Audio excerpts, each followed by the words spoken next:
Okay, third graders, we are going to jump back to our read aloud of The Wind in the Willows today.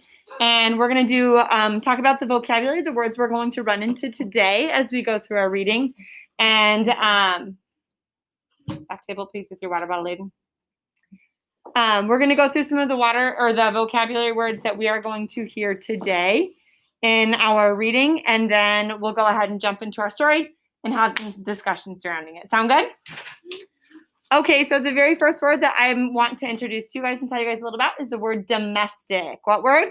Domestic. If something is domestic, it's just anything that's going to be relating to a house or like a household item. So if someone is if we're describing someone and we call them domestic, it means they're good at keeping their house and they're good at being that like kind of homeowner and being there. So domestic is just anything that's going to be relating to that home. Our next word is the word evasively. Everybody say that one. Evasively. If someone is being evasive, that's going to be that root word there, that main piece of the word, evasive.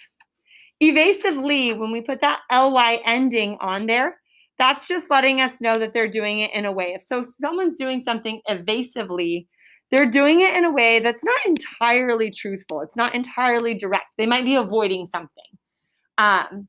So you might kind of like tell a little bit of what's happening, but you don't want someone to know the full truth. So you kind of do it a little bit sneaky. You're trying to avoid something if you do it in an evasive way or you do it evasively. Our next word is the word feeble. What's our word? Feeble. Feeble is probably going to be one you've heard more often. If someone is feeble or if something's feeble, it just means weak. So feeble means weak. Very good. This one I feel like could describe how we do things. This is the word heartedly. What word? Heartedly.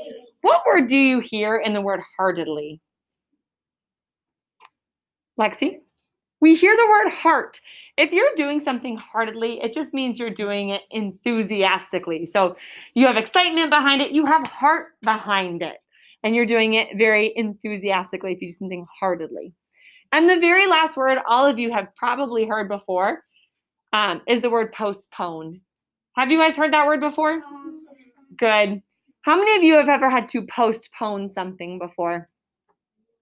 If you have to postpone something, you're pushing it off, or you might have to reschedule it for another time. So I remember we had to postpone my son's birthday party when COVID started. We couldn't have it. Eventually, we just canceled it. But you push something off or you set it for a new time. So those words are going to be ones we come across today. We have domestic. What's our word? Domestic. We have evasively. What's our word? Evasive. We have feeble. What's our word? Feeble. We have heartedly. What's our word? Heartedly. And we have postpone. What's our word? Postpone. So just a few questions when we go get ready to think about our story we will jump into now.